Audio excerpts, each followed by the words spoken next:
Olá, amigos e amigas do Centro Espírita Cuiabá.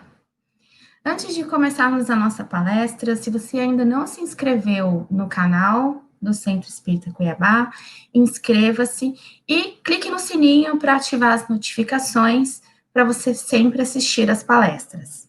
Você pode também nos seguir no Instagram e no Facebook, além de acessar o nosso site www.centroespiritacuiabá.com.br. Nós vamos ler uma mensagem do livro Fonte Viva, do Espírito Emmanuel, através de Chico Xavier. A mensagem é a de número 70, Solidão. O presidente, porém, disse: mas que mal fez ele? E eles mais clamavam, dizendo: seja crucificado. À medida que te elevas, monte acima, no desempenho do próprio dever, experimentas a solidão dos cimos e incomensurável tristeza te constringe a alma sensível. Onde se encontram os que sorriram contigo no parque primaveril da primeira mocidade? Onde pousam os corações que te buscavam o aconchego nas horas de fantasia? Onde se acolhem quantos te partilhavam o pão e o sonho nas aventuras ridentes do início? Certo, ficaram. Ficaram no vale, voejando em círculo estreito, à maneira das borboletas douradas que se esfacilavam ao primeiro contato da menor chama de luz que se lhes descortine à frente. Em torno de ti, a claridade, mas também o silêncio. Dentro de ti, a felicidade de saber, mas igualmente a dor de não seres compreendido. Tua voz grita sem eco e o teu anseio se alonga em vão. Entretanto, se realmente sobes, que ouvidos te poderiam escutar a grande distância e que coração faminto de calor do vale se abalançaria a entender de pronto os teus ideais de altura? Choras, indagas e sofres. Contudo, que espécie de renascimento não será doloroso? A ave, para libertar-se, destrói o berço da casca em que se formou, e a semente, para produzir, sofre a dilaceração na cova desconhecida. A solidão com o serviço aos semelhantes gera a grandeza. A rocha que sustenta a planície costuma viver isolada, e o sol que alimenta o mundo inteiro brilha sozinho. Não te canses de aprender a ciência da elevação. Lembra-te do Senhor, que escalou o Calvário de cruz aos ombros feridos. Ninguém o seguiu na morte afrontosa, à exceção de 2 malfeitores, constrangidos à punição em obediência à justiça. Recorda-te dele e segue. Não relaciones os bens que já espalhaste. Confia no infinito bem que te aguarda. Não esperes pelos outros na marcha de sacrifício e engrandecimento. E não ouvides que, pelo ministério da redenção que exerceu para todas as criaturas, o divino amigo dos homens não somente viveu, lutou e sofreu sozinho, mas também foi perseguido e crucificado. Vamos orar? Elevando então os nossos pensamentos à espiritualidade maior, a Jesus, nosso mestre, nosso modelo e guia. Pedimos que nos envolvam em vibrações de paz, harmonia e principalmente bom ânimo, para que possamos enfrentar as dificuldades do dia a dia, espelhando-nos nele, nas dificuldades que ele passou, e mesmo quando estejamos nos sentindo sozinhos, que a gente se lembre dele, como nos trouxe Emmanuel na mensagem. Agradecer por estarmos reunidos mais uma vez através das ferramentas de conectividade, que nos trouxeram alento e ajuda nesses momentos mais difíceis. Obrigada, Pai. Obrigada, Mestre. Esteja conosco hoje e sempre. Que assim seja. Então, agora nós vamos assistir a palestra com a nossa amiga Cristina Piloni, As Virtudes e a Saúde da Alma. É contigo, então, Olá, Cris. Olá, Liliane, olá a todos, nossos queridos irmãos e amigos do Centro Espírita Cuiabá, e também aquelas pessoas que nos honram com a sua assistência às palestras que são realizadas pelo Centro Espírita Cuiabá. Bom, amigos, eu gostaria de sugerir para o nosso bate-papo de hoje esse tema que já foi anunciado pela nossa Liliane, que é falar sobre as virtudes e a saúde da nossa alma, né? Bom, hoje em dia, nós sabemos, está muito em voga a questão da saúde do corpo físico. Isso é muito importante. E nós espíritas, é claro, nós valorizamos muito o bem-estar do nosso corpo físico, a nossa saúde, porque aprendemos que este corpo é o veículo do nosso espírito enquanto estamos aqui encarnados, e nós precisamos dele para termos a experiência reencarnatória aqui na Terra. Então, a recomendação é de que o nosso corpo seja respeitado, que ele seja muito bem cuidado, para que possamos permanecer aqui o maior tempo possível. Não é tão fácil assim conseguir uma vaga na fila da reencarnação. Muitos espíritos aguardam anos a fio essa chance de voltar à Terra para continuarem as suas trajetórias evolutivas. Então, é algo que o espírita consciente reconhece. É necessário, é fundamental cuidar da nossa saúde. E hoje já existe essa cultura. Haja vista, meus amigos, o número enorme de academias aí por toda parte, todos os incentivos à boa alimentação, à prática de exercícios físicos, à alimentação saudável, né? É um tema que é muito marcante na nossa época. Final do século passado, né, as últimas décadas do século passado, foram assim caracterizadas por esse boom de preocupação das pessoas pela boa forma física, ou fitness, para usar o termo em inglês que está tão na moda, não é? Mas, por outro lado, se temos sim dever de amar esse burrinho, como chamava Chico Xavier, quando se referia ao seu corpo, que era, ele dizia, aquele instrumento que o carregava para toda parte, não é? Também nós temos que cuidar da saúde da alma. E aí, o que será que fortalece a nossa alma? Por quê? O nosso corpo, nós já sabemos o que ele precisa, não é? Exercício físico, repouso necessário, muita ingesta de água, boa alimentação. Tudo isso, né, nós sabemos. É não ingerir álcool, vícios como cigarro, drogas, enfim, evitar essas agressões. Isso é tranquilo. Para a nossa alma, o que a tornaria mais saudável? A opinião, meus irmãos, nesse sentido, é unânime, tanto por pensadores, filósofos, como também por pessoas religiosas.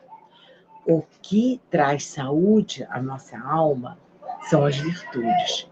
É o desenvolvimento e a prática das virtudes. Aliás, a palavra virtude vem do latim virtus, que quer dizer força, robustez. Então, se você quer ter um corpo resistente, forte, pratique exercícios físicos, se alimente bem, não é? Visite periodicamente seu médico e, se quiser ter uma alma saudável, desenvolva virtudes e pratique as virtudes. Bom, mas e aí? Então, vamos tentar entender bem. Então, olha, é claro que nós sabemos o que é virtude. Então, vamos tentar definir o que é virtude, para começo de conversa. Se nós formos a um dicionário, lá no dicionário vai constar que virtude, vejam, vamos ler o que eu encontrei no dicionário. Virtude é a qualidade do que é correto e desejável em termos morais e de comportamento. Isso é que é virtude. Agora, como é que as pessoas, ao longo dos milênios de história do homem aqui na Terra, como é que as virtudes foram compreendidas, como é que elas foram ensinadas. Na filosofia, a preocupação em entender, em estudar, em dissecar as virtudes, começou com Sócrates, o grande filósofo que viveu no século V a.C. Sócrates, ele entendia que as virtudes eram assim, um dom, era algo inato.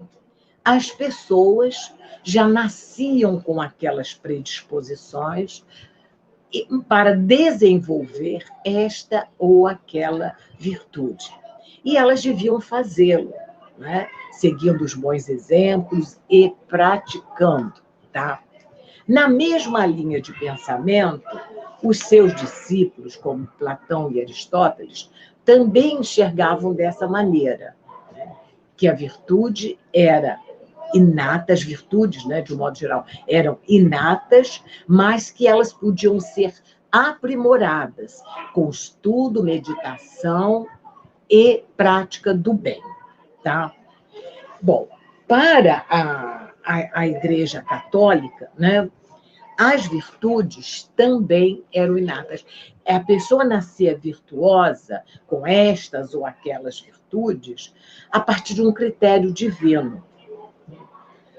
Deus, ao te criar, te dotou dessas qualidades. E outra pessoa com aquelas outras qualidades, certo? Para nós espíritas, isso não acontece. Nós entendemos de forma diferente. Porque aprendemos que o espírito foi criado simples e ignorante por Deus. Todos fomos criados iguais.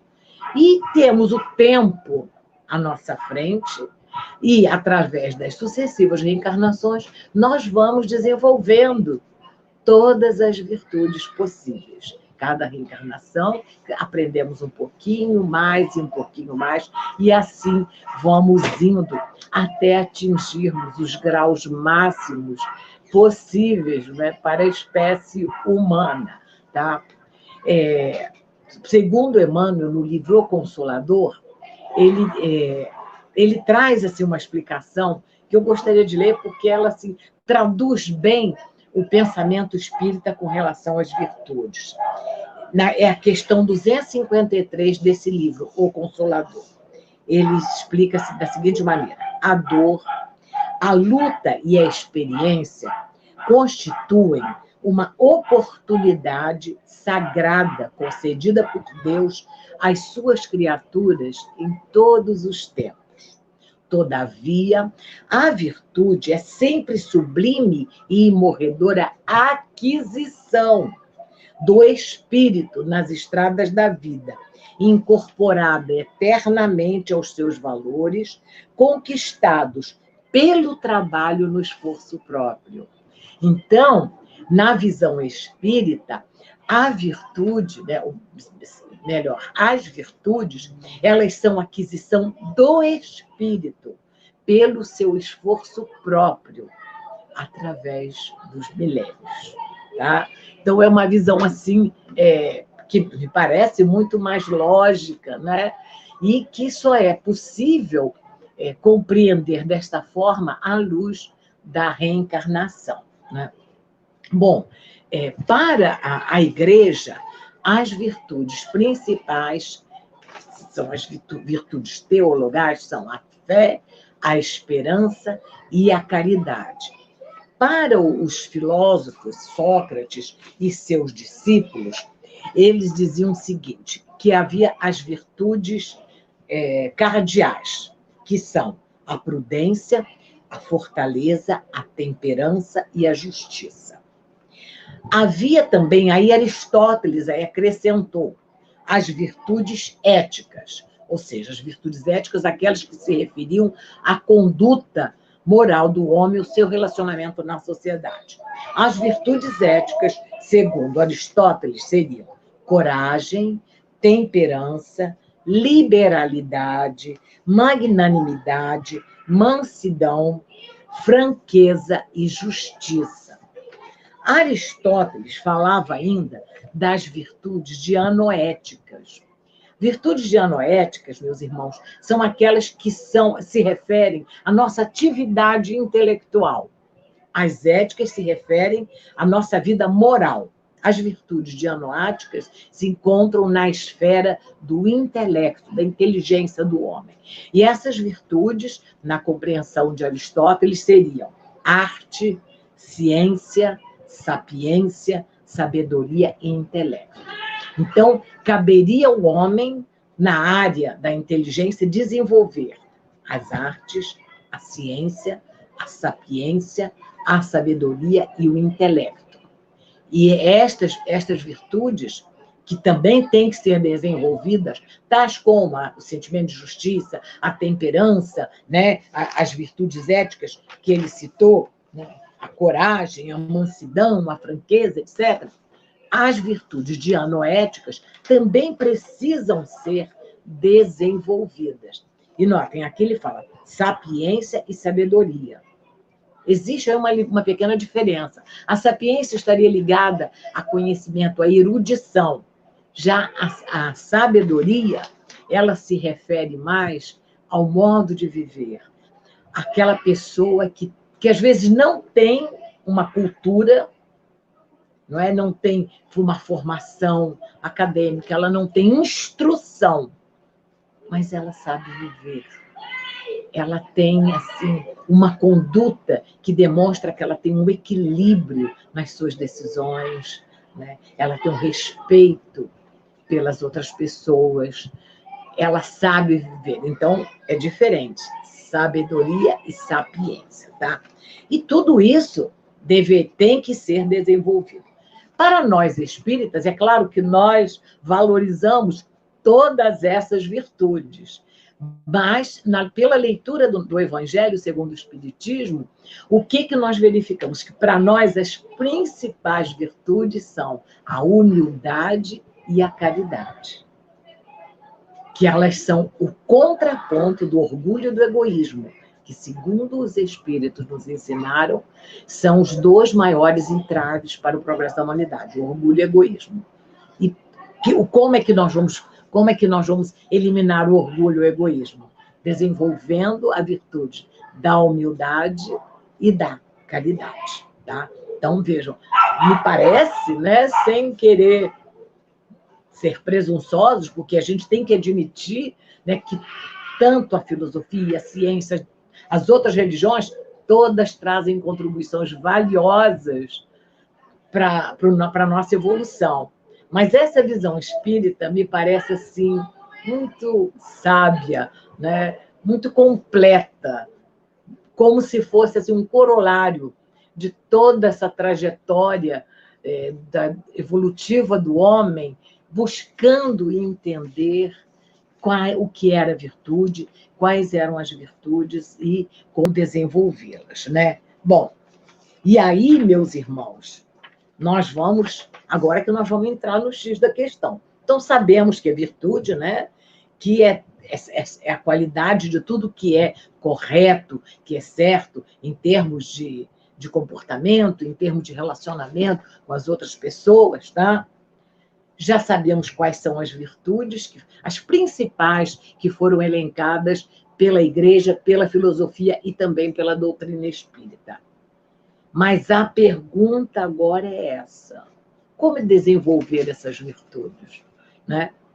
Se for para cuidar da saúde do corpo, nós sabemos, vamos lá para a academia, mas e aí? Onde fica a academia da alma? Até podemos dizer que o centro espírita, as igrejas, não deixam de ser academias da alma, porque elas estimulam o desenvolvimento e a prática das virtudes.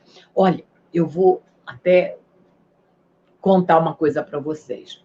Muitas das vezes, assim, em finais de semana, acontecem, né, seminários, congressos, cursos, eventos espíritas.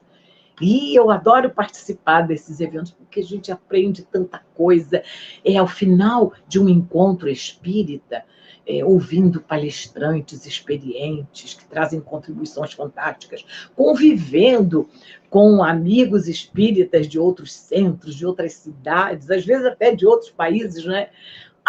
Quando encerra e nós voltamos para casa, nós estamos nos sentindo assim, eu me sinto assim, tão feliz, tão animada, sabe, com a minha fé renovada, com o meu desejo de ser melhor, renovado, intensificado. Mas eu vejo o estranhamento de amigos que não são espíritas, familiares, dizem assim, mas gente, final de semana é dia de descansar, e vocês vão se enfiar num auditório e vão ficar o final de semana inteira fazendo curso, assistindo a palestras intermináveis, mas é muito cansativo e tal. E a gente não consegue, às vezes, explicar. Eu digo, mas olha, eu não acho, não é pesado, não é sacrifício, é muito pelo contrário. Para mim, gente, é um spa. Não há pessoas assim, quando estão estressadas, cansadas, vão assim, fazem uma semana, às vezes um final de semana vão para um spa, muitas das vezes para o emagrecimento, para uma desintoxicação alimentar, né? Para relaxar as tensões do dia a dia, relaxar das tensões do dia a dia.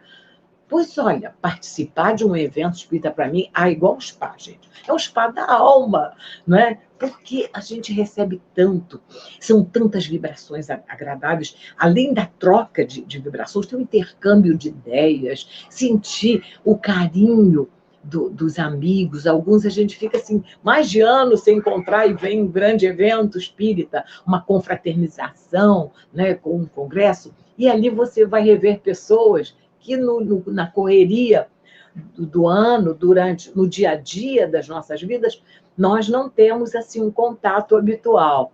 Então, é muito interessante, né? Por isso é que eu acho que, de uma certa forma, a nossa casa espírita, como outras organizações religiosas o são para os seus membros, representa assim, uma academia da alma. Nós estamos sentindo isso muito intensamente na pele nesse período em que estamos vivendo de pandemia, em que estamos forçados a um isolamento social. Com quem eu tenho contato, sobretudo pelo WhatsApp, companheiros espíritas, né? Eles são unânimes em afirmar que estão sentindo tanta falta das reuniões presenciais. Eu estou sentindo muita falta também, né? Porque ali onde como tem pessoas que frequentam academias ou praticam esportes, elas também estão sentindo falta. O corpo está se ressentindo da ausência dessas práticas, não é? E a nossa alma está se ressentindo também das poucas oportunidades que estamos tendo, presencialmente, praticamente nulas, né? Resta-nos o consolo desses encontros virtuais. Ainda bem que eles acontecem, não é mesmo? Bom, mas voltando aqui ao nosso assunto, né? Gente, será que é fácil desenvolver virtudes? Não, não é. Gente, é muito difícil. Tanto é difícil que nós perdemos a conta das reencarnações que nos são necessárias para a conquista dessas virtudes. Há situações em que, para adquirir uma única virtude, nós precisamos trabalhá-la durante mais de 1, 2, 3, 4 reencarnações. Não é fácil, porque a evolução, ela se dá, ela ocorre, ela é inexorável, nós não escapamos dela. Essa, felizmente, é uma fatalidade da qual ninguém escapa, que é evoluir, tendo como consequência sermos felizes, não é? E a evolução, ela, como eu disse, é inexorável, mas ela é lenta, ela é gradual, ela é contínua, mas é degrau por degrau.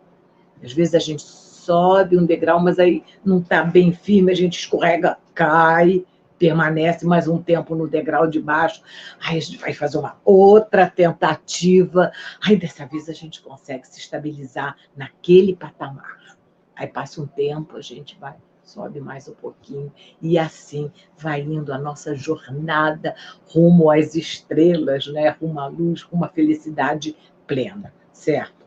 Mas enquanto estamos aqui lutando para conquistar essas virtudes, que é a força da nossa alma, e nós não queremos ser fracos, né? Vamos ver o que a gente pode fazer. Quais as orientações, quais as dicas. Eu andei pesquisando e vou compartilhar com você o que eu andei descobrindo, porque eu estou muito necessitada também, é claro, vocês sabem, né? De conquistar algumas virtudes, consolidar outras, né? Melhorar, enfim, aproveitar esta encarnação de alguma forma, tá bom? Bem, a gente sabe que é difícil, mas temos que ter uma atitude positiva. Li, há muito tempo atrás, um pensamento do grande americano, industrial americano, Henry Ford. É uma criatura que revolucionou o nosso mundo quando ele criou aquela fábrica, né, de automóveis, mudou a nossa vida. E o Henry Ford, ele era reencarnacionista. E era um homem muito inteligente, muito sábio, naquele sentido de sabedoria mesmo, tá? Ele era sapiente, mas ele era sábio também. Então, ele tem uma frase que é muito famosa, muito citada, em que diz assim: se você acha que... Não, se você pensa que pode, ou se você pensa que não pode, você está certo. Olha que interessante, né? Então, nós é que decidimos. Se eu olho para mim e digo assim, não, eu sou muito fraca, eu sou um espírito devedor, eu estou aqui em expiação, sou um espírito inferior, vivo aqui na Terra, nesse vale de lágrimas, né? Se eu fico me vitimizando, e eu acho que eu não tenho condições, não tenho força para desenvolver as virtudes, eu estou certo. Agora, se eu penso que eu posso, que eu sou filha de Deus, que eu fui criada para ser feliz, para ser perfeita, eu estou certa, porque eu vou conseguir.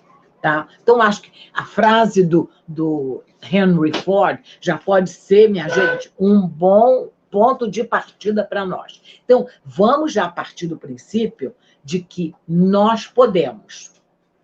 Ué, nós não somos evolucionistas?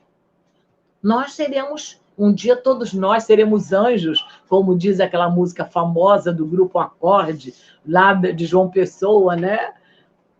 Todos nós, cada um de nós tem a sua parte boa, eles dizem na música, tem seus defeitos, suas virtudes, mas um dia todos nós seremos anjos, né? Emmanuel diz que o malfeitor de hoje será um anjo amanhã, certo? Então, nós podemos. Se acreditarmos nisso, o primeiro ponto é a nossa base, né? Agora, eu recolhi no que eu andei lendo por aí, ouvindo, alguns lembretes que eu anotei porque me pareceram bem úteis e eu espero que sejam úteis para vocês. Primeira coisa, gente, não se esqueça da força do pensamento. Os espíritos enfatizam isso. Pensamento é vida. Os nossos pensamentos, eles existem, gente, de uma forma objetiva. Vamos procurar ler na doutrina o que se fala. Existe um livro muito famoso de Emmanuel, psicografado por Chico Xavier, que se chama Pensamento e Vida. A literatura espírita toda fala isso. A obra de Joana explica isso com maestria, né? Então, não tem como duvidar. Então, tenhamos consciência plena da força do nosso pensamento. Então, nada de pensar que eu não posso. Não, eu posso, eu não sou perfeita, mas eu sou perfectível. E eu vou conseguir, sim, ser cada dia uma pessoa melhor, uma pessoa maravilhosa. E eu quero ser uma pessoa maravilhosa, tá? Vou lhes contar um caso muito engraçado que eu ouvi num curso que eu fiz há muito tempo atrás. Mas eu não esqueci desse curso. Do professor dessa matéria lá no curso, o que ele estava querendo ensinar para a turma era a importância da nossa postura e do nosso pensamento como uma força que atrai, que repele, né, que pode favorecer ou nos prejudicar. A história, minha gente, era de uma garçonete. Ela trabalhava num restaurante bastante movimentado, mas ela estava tendo assim, alguns problemas. Ela era muito antipática. Estava sempre de senho fechado, uma cara amarrada, muito séria. Provavelmente ela era muito tímida. Normalmente é isso que acontece, não é? Não é que ela fosse má, não, não era isso. Às vezes a pessoa muito tímida, ela passa para os outros a impressão de que ela está insatisfeita, de que ela é antipática mesmo, né? E o dono do restaurante observava aquilo, observava a forma como ela se relacionava com os clientes. E não só observava, como ele via no final de cada dia as gorjetas que ela recebia. Eram assim ínfimas em comparação aos seus colegas, né? E aí ele estava aborrecido com aquilo e pensando, ele hesitando em demiti-la. Mas chegou um ponto que ele foi se cansando daquela figura desagradável num ambiente em que se espera que o cliente seja bem tratado, né? E ele a chamou em particular e disse, explicou para ela, olha, fulana, você tem queixas, ou tem recebido queixas a seu respeito, você não é agradável com os clientes do restaurante, você parece que está atendendo sempre com má vontade. E aí ela ficou sem graça, tentando se justificar, mas ela tinha dificuldade até de se expressar. Ele falou, olha, eu vou lhe propor uma coisa. Você vai me prometer fazer uma experiência apenas por alguns dias, mas eu quero que você tente. Você, quando chegar aqui amanhã, quando entrar o primeiro cliente no restaurante, mesmo que não seja você a pessoa que vai atendê-lo, você vai olhar para essa pessoa, você não vai precisar dizer nada para ele, mas você só vai pensar. Vai olhar a pessoa e vai pensar a partir do que você observar. Vai descobrir alguma coisa positiva, alguma impressão positiva que essa pessoa tem lhe passado. Puxa, que pessoa simpática, que fisionomia agradável. Essa pessoa dá a impressão de ser uma pessoa correta, boa, tem cara de ser um bom marido, um bom pai. Que pessoa bem vestida, que pessoa agradável, que pessoa bonita. Pense primeiro pensamento que lhe vier, pensa, olha para aquela pessoa com carinho, com bondade, olhe com amor, procure e ver tudo de bom que você pode achar naquela pessoa. E com todos os clientes que entrarem aqui, você não precisa dizer uma palavra, não precisa tentar se simpatizar. Você vai apenas pensar coisas boas a respeito dessa pessoa. Gente, no final do dia, ela havia recebido mais gorjeta do que ela ganhava durante todo o mês. Ela não era falante, ela não conversou, não puxou conversa, nada. Ela apenas, diante de todas as pessoas que estavam ali, ela começou a ter bons pensamentos voltados para aquela pessoa. Não é interessante, meus amigos? De uma certa forma, aquelas pessoas captavam aquela vibração de bondade, alguma coisa boa que estava vindo dela. Eu acho que não custa nada tentar, né? Então, mas primeira coisa, então, esse pensamento positivo, que nós vamos pensar isso ao nosso respeito também. Nossa, como eu sou legal. Não é uma questão narcisista, não, meus irmãos. Não estou estimulando o narcisismo, que já é um exagero do oposto, né? Mas apenas, assim, termos misericórdia de nós mesmos.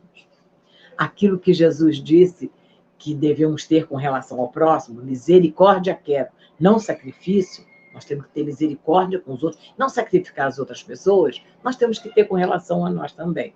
Nós precisamos ter misericórdia de nós, tá? E nos amarmos, e ter, assim, um clima íntimo legal, pensamento positivo. Bom, aí na sequência, um outro lembrete que eu tenho achado sempre, não nos esqueçamos da oração, gente. Não vamos esquecer do nosso anjo de guarda.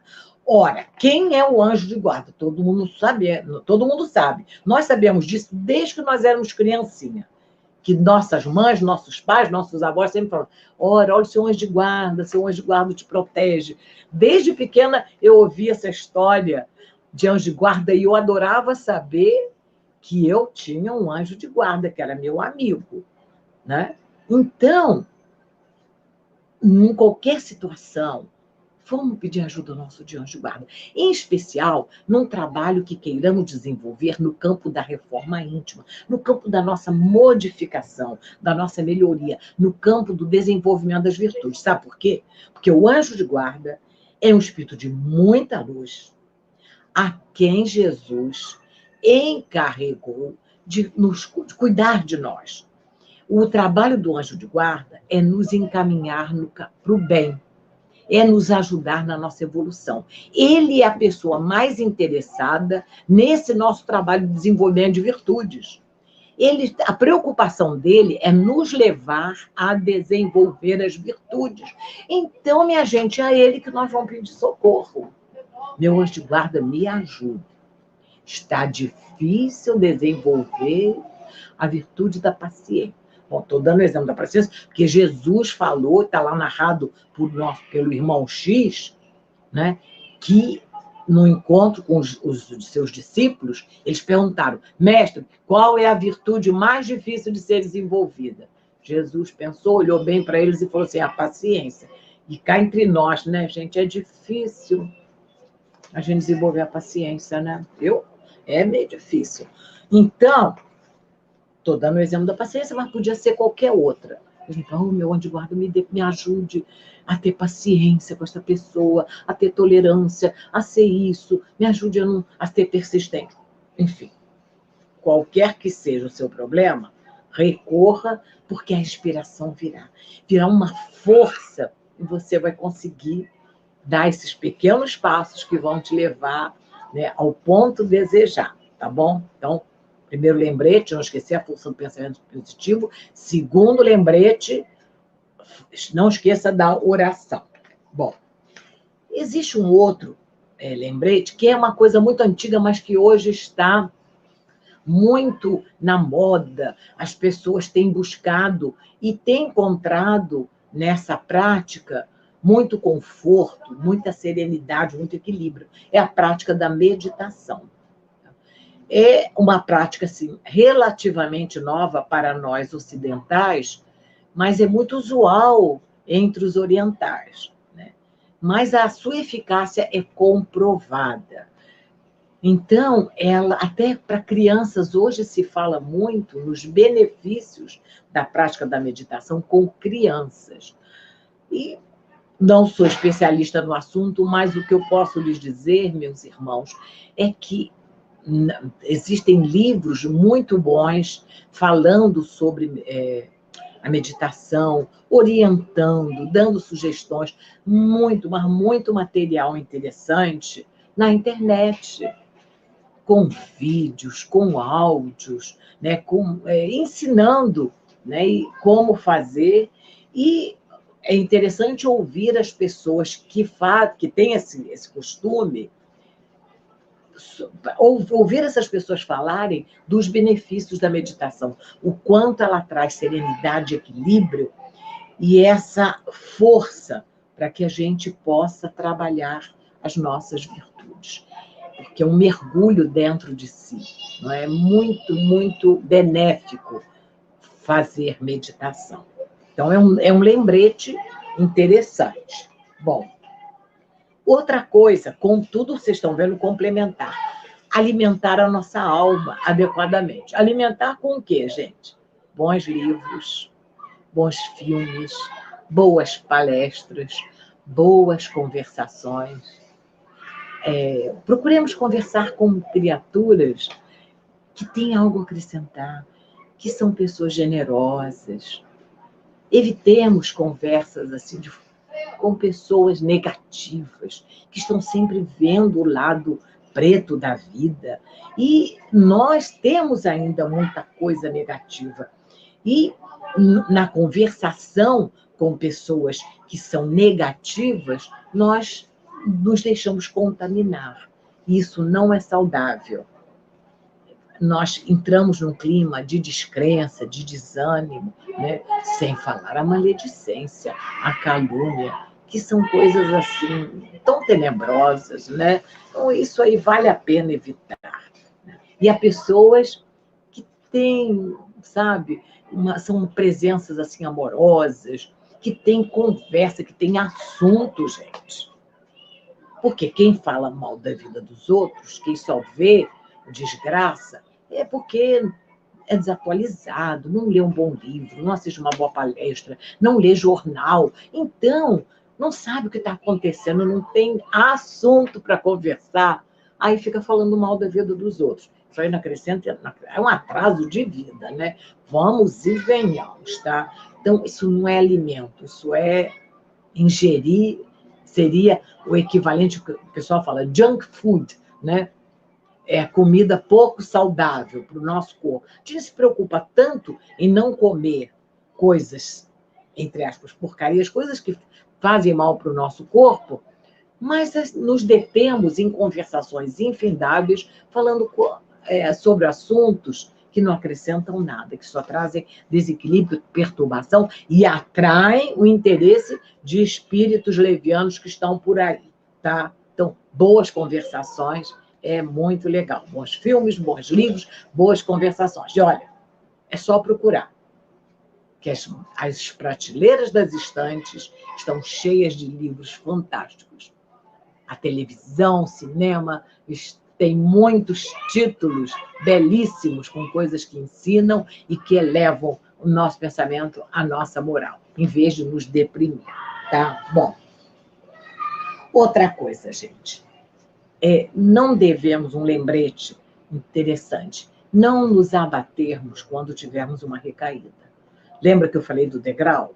A gente está trabalhando para conquistar uma determinada virtude, a gente está tentando evoluir. Aí você sobe um degrauzinho, mas como você ainda não está com muita firmeza nas suas pernas, naquela questão, você escorrega e pum, volta para o degrau abaixo, certo? Volta para o ponto onde você estava. Mas não vamos nos desanimar, não, sabe? Porque isso faz parte do aprendizado. O aprendizado, ele tem idas e vindas, até que aquele conhecimento seja consolidado. É assim na escola, na parte intelectual. É assim também na parte moral. Vamos considerar essas quedas, essas recaídas em hábitos indesejáveis, como um feedback, usando novamente uma palavra inglesa. Eu não gosto muito de usar palavras estrangeiras quando a gente tem uma língua tão rica como a nossa, né? Mas seria, assim, uma retroalimentação do nosso estado. Olha, um alerta, olha, tá vendo? Você ainda está com problema aqui ou ali. Vamos analisar a forma como nós caímos, como é que foi esse escorregão, para termos uma base mais sólida. E quando formos tentar novamente subir aquele degrau, nós vamos estar com mais experiência, tá? Então, não é para desanimar, vamos aceitar aquela coisa, vamos ter misericórdia conosco. Olha, eu estou aprendendo, e como todo aprendiz, eu estou titubeando, né? Eu acerto aqui, erro ali, mas uma hora a minha escrita vai sair perfeita nessa matéria, tá? É isso aí. Bom, isso demanda esforço, né, gente? Não vamos pensar que a evolução é fácil. Eliminar hábitos que estão cristalizados, posturas, amigos, que nós vimos assim, consolidando durante séculos e séculos. Criamos o hábito. O hábito é muito forte. Tanto o bom hábito quanto o mau hábito. Vejam, um vício como, por exemplo, fumar ou beber, que é uma coisa que está ligada a uma dependência física, ele é muito difícil de ser vencido. Ele pode ser vencido, é claro que pode. Quantos já superaram isso, né? Mas a gente pode comparar, é a mesma coisa quando nós temos um vício na área moral, um mau hábito. O hábito de reclamar, né? O hábito da maledicência, o hábito da irritação. Tantas coisas negativas que nós fazemos na nossa vida o tempo todo. E não é fácil nós nos libertarmos. Então, a mudança ocorre, mas qualquer mudança vai demandar esforço. Mas se a gente está lá, voltamos lá para o Henry Ford, né? Você acha que pode, você pode, e vai poder mesmo. Você decidiu, então você vai conseguir, tá? Bom, eu gostaria de lembrar, depois dessas dicas, né, que eu fui recolhendo aqui e acolá, as pessoas que alcançam os seus objetivos, sejam eles materiais, sejam eles morais, que é do que nós estamos falando agora, né? Elas têm algumas características em comum, né? Elas têm um sonho, elas idealizam aquilo. Então, veja, já está a força do pensamento funcionando aí. Elas têm aquela visão, elas visualizam. Olha o pensamento já formatando aquele ideal. Eu quero ser uma pessoa melhor. Eu vou vencer essa minha falha moral. Eu vou vencer. Então, elas já sonham com aquilo, elas vão visualizando. E elas têm a crença de que elas vão conseguir, né? Então, elas não desistem. Elas lutam, né? Mas com bom ânimo. E elas conseguem. Tá? Então, esse é o que caracteriza as pessoas que vencem e superam as suas dificuldades. Tá? Bom, agora, eu enumerei, que andei pesquisando por aí, algumas atitudes que são sugeridas e que facilitam a nossa reforma íntima. São sugestões que autores espíritas e não espíritas apresentam como uma maneira de nos ajudar a alcançar a nossa melhoria, a desenvolvermos as nossas virtudes, tá? Olha, primeira sugestão, primeira atitude que eles sugerem e que vão nos ajudar nessa empreitada de subir mais um degrau, depois mais um, mais um, mais um. Seja feliz. Simples assim. Como ser feliz? Por como? Não vamos condicionar a nossa felicidade. O que é condicionar, gente? É criar condições. As pessoas, elas querem ser felizes hoje, mas elas jogam a felicidade no futuro. A maioria de nós faz isso. Quem nunca fez isso? Então, nós estamos sempre condicionando a nossa felicidade a alguma coisa que precisa acontecer. Vou dar um exemplo. Quando eu terminar o ensino médio, eu vou ser feliz, porque aí eu vou entrar numa faculdade, eu vou estudar aquilo que eu quero, né? Aí está lá na faculdade. Quando eu terminar a faculdade, aí eu vou ser independente, eu vou arrumar um emprego, aí eu vou ser feliz. Aí termina a faculdade. Quando eu conseguir um bom emprego, vou ser feliz. Quando eu conseguir comprar um carro. Eu vou ser feliz quando eu conseguir casar. Eu vou ser feliz quando eu conseguir ter minha casa própria. Eu vou ser feliz, só vou ser feliz quando eu tiver meus filhos.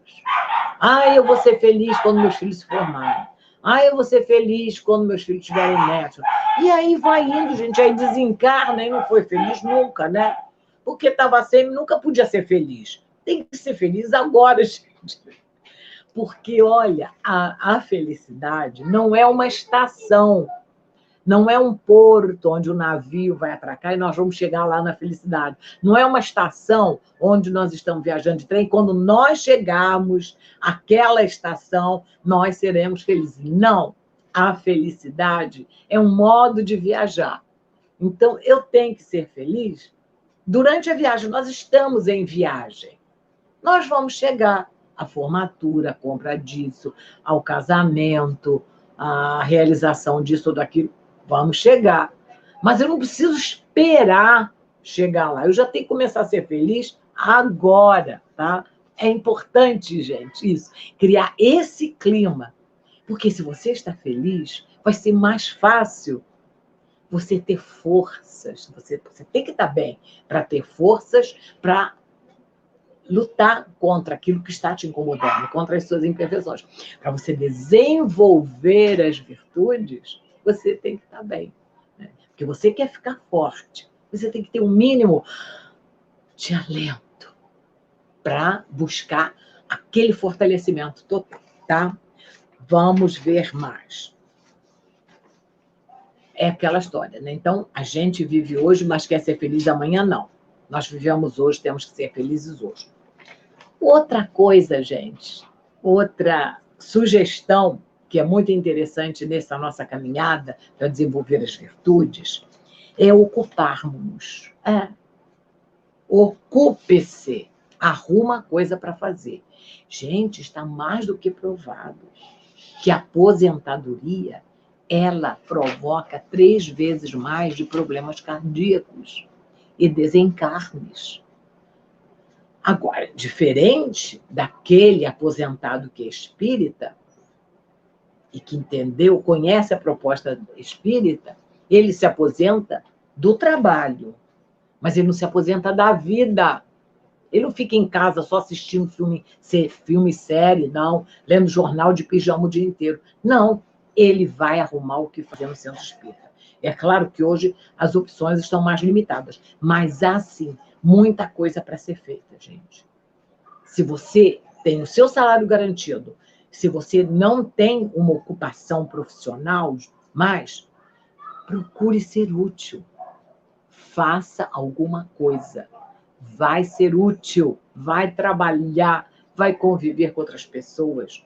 Não muito hoje, né? Mas estou falando em termos gerais. E com essa pandemia, estão acontecendo problemas muito graves. Veja onde você pode ser útil. Veja o que você pode ajudar. A sensação de estar colaborando com outras pessoas, de ajudar, de fazer outras pessoas felizes, vai ser muito, muito enriquecedora, muito gratificante. Isso aí é líquido e certo, tá? Então, o maior problema que é vivido nas penitenciárias é o ócio, é não ter o que fazer. Então, as penitenciárias que são melhor estruturadas, elas procuram dar oportunidades de ocupação para os detentos, porque a ociosidade ela é terrível, ela leva ao tédio, a uma desesperança. Nós temos que nos movimentar, gente. A ocupação é fundamental, né? Bom, outra dica, procurar os maiores prazeres da vida. Nós precisamos de prazer. E todos os estudos revelam quais são os maiores prazeres da vida. Você quer saber quais são? Algumas pessoas pensam que é ir para festa, que é se embebedar, que é participar de orgias e outras coisas meio complicadas, não é? Que é ficar à toa, é só fazer turismo. Tudo, fazer turismo é ótimo, viajar é maravilhoso, ir a festas é muito bom, isso faz parte da nossa vida. Mas essas coisas não são as maiores fontes de prazer. As maiores fontes de prazer, não sou eu que estou dizendo, né? São os estudiosos do comportamento humano. São a família, o estudo, o trabalho e a natureza. Família, estudo, trabalho e natureza. E, inclusive, uma pesquisa imensa, muito bem feita nos Estados Unidos, com pessoas à beira da morte, pessoas em estado terminal, que estavam mesmo já praticamente na hora de desencarnar. Essas pessoas foram entrevistadas e a pergunta que lhes faziam era a seguinte: agora que você sabe que está partindo, O que você mais lamenta na sua vida? Gente, foi surpreendente o resultado. Nenhuma das pessoas entrevistadas, vejam bem, gente, isso é muito raro numa pesquisa, nenhuma das pessoas, foram centenas e centenas de doentes entrevistados, disse assim: eu lamento não ter tido investimentos no banco, eu lamento não ter tido uma casa na praia ou uma casa de campo, eu lamento não ter tido um carro tal ou carro Y, eu lamento não ter tido uma conta bancária assim alta e tal. Não, nenhuma pessoa se referiu aos bens materiais. Sabe o que as pessoas lamentavam?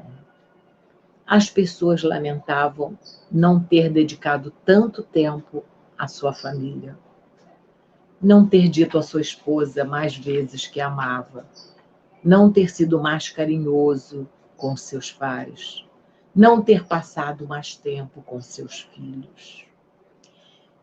As pessoas também dizem que gostariam de ter vivido mais na natureza, em vez de terem ficado enfurnados do escritório para casa. O contato com a natureza, ele é muito gratificante, pelo menos as pessoas lamentavam não ter tido tantas oportunidades de estar mais próximas da natureza, né? As pessoas falam também que gostariam de ter estudado, gostaria de ter feito este ou aquele curso e não, por algum motivo, não puderam fazer, né? Então, nós temos que buscar prazer, porque se temos uma vida plena, prazerosa, que nos enche de satisfação, nós vamos ter esse alento para nos fortalecer, para buscar a força que advém das virtudes. Lembrando, virtude quer dizer robustez, força. E ter força, ter virtude é ser feliz. Então, acho que vale a pena investir nesses prazeres, tá? Bom, outra coisa interessante que se recomenda para quem está buscando, né, se melhorar, ter essa saúde da alma, é gostar do que faz, gostar do seu trabalho.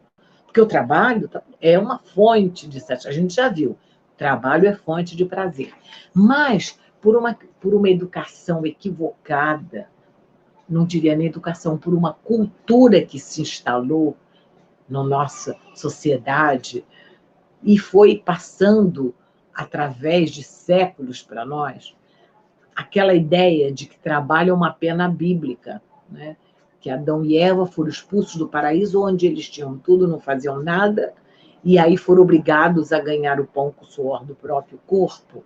Se criou a conotação de que trabalho, né, é sinônimo de castigo, de sofrimento. Não é não. Trabalho é prazer, né? Como nós falamos agora, a ociosidade é fonte de doença, é fonte de desequilíbrio, é fonte de infelicidade. Todos os aposentados que não têm objetivo na vida, que não têm um outro objetivo na vida, depois que saem do seu trabalho, eles sentem muita falta do seu ambiente de trabalho. Muitos procuram outra profissão, muitos, quando ainda estão bem de saúde, voltam a trabalhar. Por quê? O trabalho é fonte, sim, de prazer, tá? Eu achei assim, interessante, uma vez eu estava assistindo aquele programa de entrevista do Jô Soares, que já não existe mais na televisão, e ele estava entrevistando uma pessoa, e lá pelas tantas ele falou que ele entendia que o trabalho devia ser divertido, porque ele se divertia no trabalho dele. Vejam, tudo bem que durante muito tempo ele trabalhou como humorista, mas não foi nesse sentido. Não foi no sentido de que você tem que se divertir no seu trabalho, você não tem que ter responsabilidade. Não, não é nesse sentido. O que ele estava querendo dizer é que quando você ama o que você faz, quando você vê sentido na sua função, quando aquela atividade tem a ver com o seu caráter, com os seus dons, com as suas habilidades, você sente um grande prazer em executar aquelas tarefas, não é? E aí você se diverte no seu trabalho, você tem prazer em fazer aquilo. Gente, é um prazer imenso quando você realiza uma tarefa e você percebe que a tarefa deu certo, que ficou bem feita e que ela vai funcionar, que ela vai ajudar outras pessoas. É uma sensação de realização muito grande, né? Eu vou confessar para vocês, eu me divertia no meu trabalho. Eu amava o que eu fazia. Eu sempre trabalhei em coisas que me davam muito prazer, né? Então, eu já chegava feliz no meu trabalho e, claro que eu tinha dificuldades. Em todos os lugares que eu trabalhei, a gente encontra obstáculos, dificuldades de todo tipo, de relacionamento com as pessoas, de condições ambientais, tudo isso existe.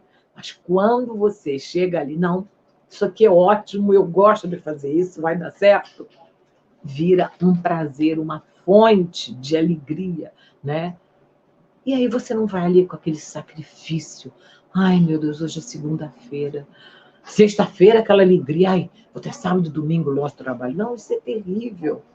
Se você não está feliz no seu trabalho, então muda. Muda de profissão, muda de emprego, pelo amor de Deus. Mas é muito importante para a sua saúde você se divertir no seu trabalho. Você vê beleza naquilo, você vê sentido naquilo que você está fazendo. Tá? Não é de que é engraçado, não. Os trabalhos são sérios, você tem que ter responsabilidade, mas que é uma coisa muito bonita, tá? Bom, e aí, gente, entre todas essas sugestões e outras haveria, né?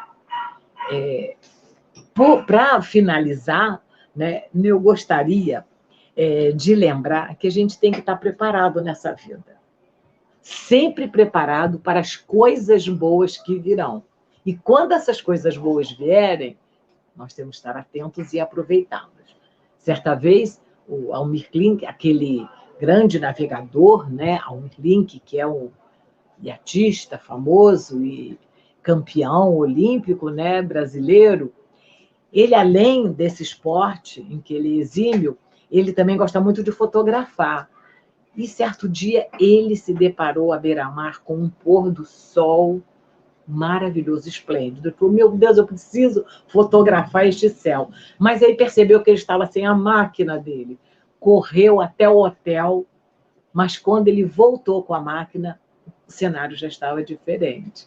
E ele nunca mais viu um pôr do sol igual aquele para ele fotografar. Então, a gente não pode desperdiçar essas oportunidades. A vida vai nos trazer oportunidades maravilhosas de encontros com pessoas, de situações em que nós poderemos ser úteis, em que poderemos aprender, que poderemos, enfim, subir um degrau nessa escada evolutiva. Então, nós temos que estar preparados, porque se a gente hesitar ou não tiver pronto, como ele não estava, o iatista não estava pronto naquele momento, esse momento vai passar, né? E, por fim, gente, em nenhum momento, sob hipótese nenhuma, nunca abramos mão de ser felizes. Você, meu amigo, nunca desista, não abra mão de ser feliz. Você é filho de Deus, você merece ser feliz. Graças a Deus, não é?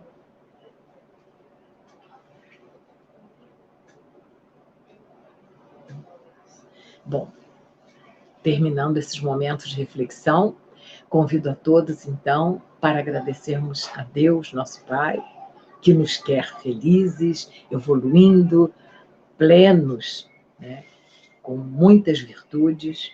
Vamos agradecer pela vida, agradecer a Jesus, que é nosso mestre, e que nos ensinou a importância dessas virtudes, em especial a humildade e a caridade. Se começarmos por aí, já será um grande passo. Obrigada, Mestre Jesus, por ser o nosso modelo e guia nessa nossa caminhada em busca do desenvolvimento e da prática das virtudes. Seja conosco, Jesus, e nos abençoe hoje e sempre. Graças a Deus. Até mais, meus irmãos. Até uma outra oportunidade, se Deus